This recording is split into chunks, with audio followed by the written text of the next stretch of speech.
Okay. This is going to be part two. I just realized that my iCloud and my iPhone storage was full. Obviously, I was getting alerts, but I thought I could get away with it somehow without doing any actions. And so this is just going to be part two of the job episode because I was pretty much done with that recording. And yeah, I feel like there's a lot of raw just thinking out loud there, but I don't know if I can rehash that in the same way. But side note as well, like I fully just like feel like iCloud storage just, I don't know, give me a better way to like clear stuff that I don't need, like screenshots, like, you know, even just like on my phone, I ran out of phone storage. It's like review large attachments from messages. And I'm like, you can individually select them. I'm like, just select them all and delete them. I don't care. Everything's apparently on my iCloud. So, you know, I really don't care if I've got photos and messages that don't need to be there. Anyway, what I was going to say though is when you are laid off or you're in between jobs, you're looking for a job, I think it is so important to have a creative outlet or just have some different little side projects that feel like you are producing something, you've got like, you know, something you can be proud of each day, or, you know, it's not like a fully wasted time. Because like, it does feel like, oh, so much of it does feel like wasted effort because you just don't know when or how you're going to get that role. And you almost feel like you have nothing to show for that time. And like, maybe you do feel like, if you are a bit burnt out from your role, maybe that time is not a creative project, but it's like, you know, being very restorative or doing things, investing in activities around your health and fitness, like whether that's trying new hikes, going to the gym, you know, trying different Pilates, whatever it is. Like I do think there's just a real merit to like structuring your days so that it's not like, okay, I'm like applying for jobs all day, but I like have other purposes and I have value in other ways, and maybe as an opportunity to bring some attention or give some love to like the other elements or aspects in your lives that might have not had that full attention while you've got a full-time role. And I guess, yeah, for me, that's just been like, yeah, having this kind of creative outlet's really great. I do find though at the beginning I was, you know, trying to like force it a little bit more, and I like this before I launched this vlog, but you know, trying to do TikToks and things like that, and I just think I'm not as natural on the short form content. Like I love TikTok, I do have a somewhat addiction to it, and I love some of the creators on there and I find them so entertaining and I listen to them, but I just don't know if I've got like the right like energy for it. I don't know, I think I'm a bit more long form content, like my thoughts form while I'm speaking sometimes, or I can kind of round out like a broader story as opposed to like getting a key point across. I find that like it doesn't come as naturally to me, but I did try to record some yesterday, so I'm going to start posting them and we'll see how I go. But I did feel like for a time when I was like, okay, well, I'm going to bootstrap the business, going to step back from operations, I'll just seek income elsewhere. But the thing is, I was like, well, maybe if I get like one of my things, like if my TikTok takes off, I could make heaps of money from that, and then I could like start the portfolio career I've always really wanted to do, and like, you know, then skip the whole applying and like grueling job search process, knowing that that's probably where I want to land anyway in a few years. Or I guess like once I can again.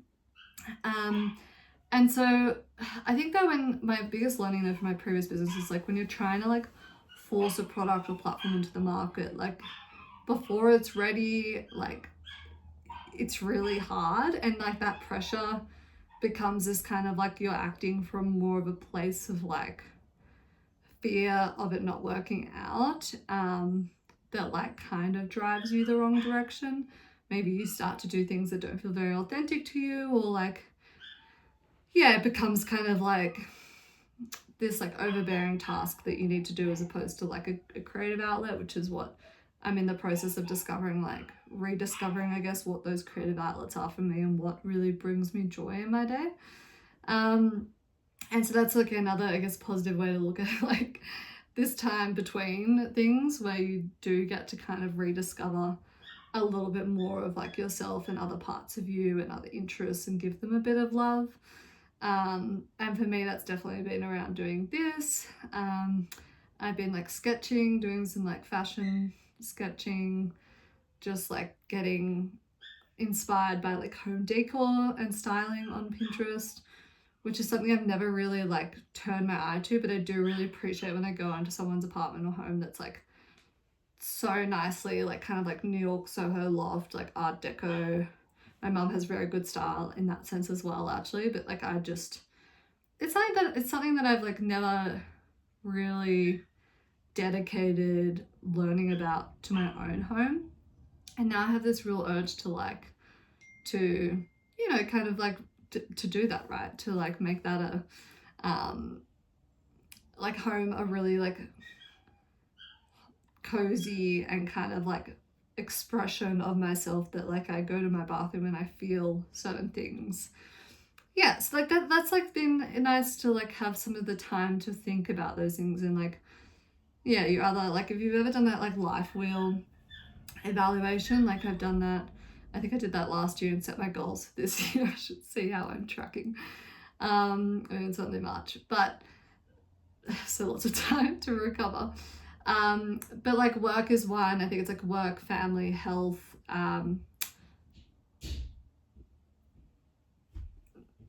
friends.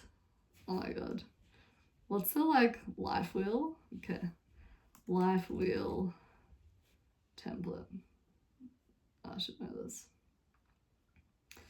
Oh yeah, money and finances, health, career or business, personal growth, fun and leisure, love/romantic relationships, physical environment, family and friends. So it's 8.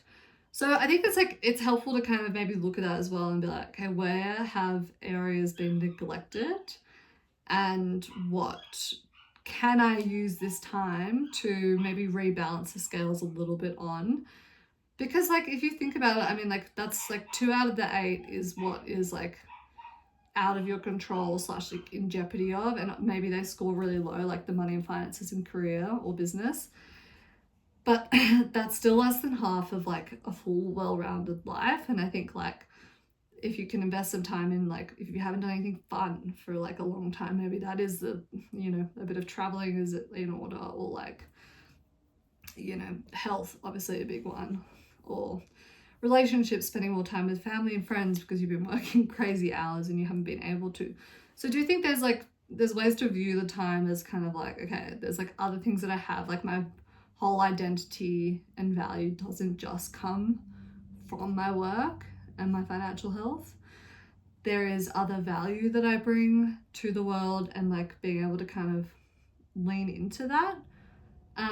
Because I think it's sort of the only way to kind of like survive this, right? Because like, I feel like I've been someone who is very like, work has always been such a big part of my identity, that when I go through these kind of transitions or periods of like uncertainty, I feel very like lost in my identity. And like this time around, I'm feeling a bit better now. And when I first like was kind of coming to this like realization or decision that like the next chapter was imminent and it was time, which was like September, October last year, I was like, you know, a wreck. Like I was not in a good place. Like I ended up I was really fortunate, I reckon. There was a few roles that I was applying for through that time.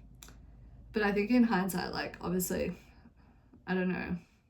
It's hard to say because I'm like, I would love to just have this phase over, but they wouldn't have been the right fit. Like, and so I'm somewhat grateful that I didn't get them and it didn't align. It enabled me also to take all of December off, which I think I just really needed. Like it was like impossible for me to pick up the computer and like do work. Like I was so burnt out. And then like January was a bit of a slow, you know, I guess like, what did I say? Gradual kind of like return to like that energy. And then I do feel around like mid-Feb, I was like, now is the time. Like I am like fully into this next phase. And that's when I kind of started posting, these vlogs. There you go. So that is a big one for me, having those kind of outlets, reminding yourself that, you know, you have a value and purpose outside of that. Like, I've got a puppy, I've got a partner, I've got friends that I'm kind of reconnecting with that I haven't been able to invest in. A lot of that, you know, like keeping up with those friendships while building a business. So yeah, trying to remember that is very helpful. Maybe we can do another vlog on my life work assessment wheel. I think that would be a good, interesting exercise. I can review where I'm at 3 months into the year. I'm trying to think, what was the other thing I was going to say? Sorry, this is a bit tricky now that I've split this into 2 parts, but just around, where am I? I've lost my spot on my screen. Yes, coming up with an end date, creative outlet, remembering your value. Yeah, I think that's it. This is going to be obviously a very short episode. I'm trying to think if there is other things I could cover in it. But yeah, I mean, what do you guys do? Like, is this normal? I feel like it's so normal. I do think like people, this comes up on my TikTok a lot, and I just feel like it's anything that you can't control the outcome of, but you really want. Like, I think, you know, I'm actually having a session with my like, just kind of like a life career coach. I was using her last year when I was kind of fundraising and things. But I've got a session with her to just kind of like talk through this, because a lot of the like manifestation and allowing things to happen is like relinquishing some of the control that you have, or the ideas you have around like when and how something's going to happen. And, you know, it feels obviously counterintuitive, because when you do that, you feel like, well, I'm not working hard enough to get the outcome by this certain date that you have in your head. But like, I think if I can switch to this other mode of more of a manifestation, which I have been trying, but it is easier said than done when I feel like I've been flexible on what that date is, and now it's like 6 months later, I'm like, okay, I just assumed it would happen by now. You know, come on, universe, like 6 months seemed like a really reasonable timeline to deliver an opportunity. But here we are. So I think it does help though, if you're like, it's kind of counterintuitive to what I was saying before about setting a timeline, but maybe that's what, like, how you work with the flow of the universe and just like fate and whatever you want to call that. But like, you know, if I don't have something by this date, like I'm going to try something else, or like I'm going to do this instead and put that on the back burner. And it just like means you can keep moving forward with your life and your goals. Yeah, I suppose without being so disappointed or being so stressed about it all happening or coming together by a certain date. But I do think sometimes that like if you put a date out in the world, like things kind of come, they happen and they work with that. Like my partner, when he was applying for roles to come over to the US, was like having a very similar experience to me, like taking ages, like just really emotionally draining. But I think, and I was in the US, and then he was like, I think I just said like, let's like, you got to be here by my birthday, which was like March 25th. And sure enough, he got a role like the week before, or an offer, booked a flight, and he arrived on my birthday. I was like, how did that actually just happen? Like a process that felt like it was never going to end actually just all came together, because we were like, we really want to be together for my birthday, we're gonna make that happen. But yeah, so my birthday's in 2 weeks again, March 25th. Is that gonna be an unreasonable request or target to have some resolution by then? That's obviously my ideal. I would say my backup date, I'm going back to Australia for 2 weeks on April 10 for some weddings, and I reckon that is the absolute latest I can have a decision on what's next. because I want to go home and tell people what I'm doing. I like, when I went back in December, I was like, everyone was like, how's it going, or blah, and I was like in this kind of like limbo of like trying to come to terms with like the fact that the business wasn't growing at the pace that I wanted to, and like working out what I was going to do about that. And like, that's not really like a cocktail party, like, you know, what do they call that, like talk when what do you call it when you're like chit chat, like that kind of surface level chat. Anyway, people are like, how are you? Like, they don't want all that. They don't want like the essay of your life and like documentation of everything you're struggling with. They want like a high level, it's good. And I found it really hard to just be like, yeah, it's good. Or like I would say that, or I'd be like, yeah, I'm just working out like what's next, like blah blah. But then after like saying that to like 50 people or 10 people in a day, or like having that conversation over and over, I was like so over it. I was like, I don't want to talk about this anymore. Like I'm like borderline don't want to like go out, because I feel like it makes me so anxious having to talk about it, because I don't have the answers. But I do think that like obviously talking about it helps, and eventually you come up with like a good one-liner summary that means you don't have to like delve into anything too deep. And like, not just like when you're like for the person you're talking to, but like for yourself, it doesn't have to like go into this well of like, what am I doing? How am I feeling about this? Like every time someone asks you, which I think is what I was doing and why it was extremely hard. But yeah, I think you can't have 2 dates. So what am I going to choose? I mean, April 10 is what my gut is telling me I'll have a resolution by. So yeah, that also means that like how would I even get something by March 25th? Like I'm probably gonna do like a month of interviews. But April 10 is a month away.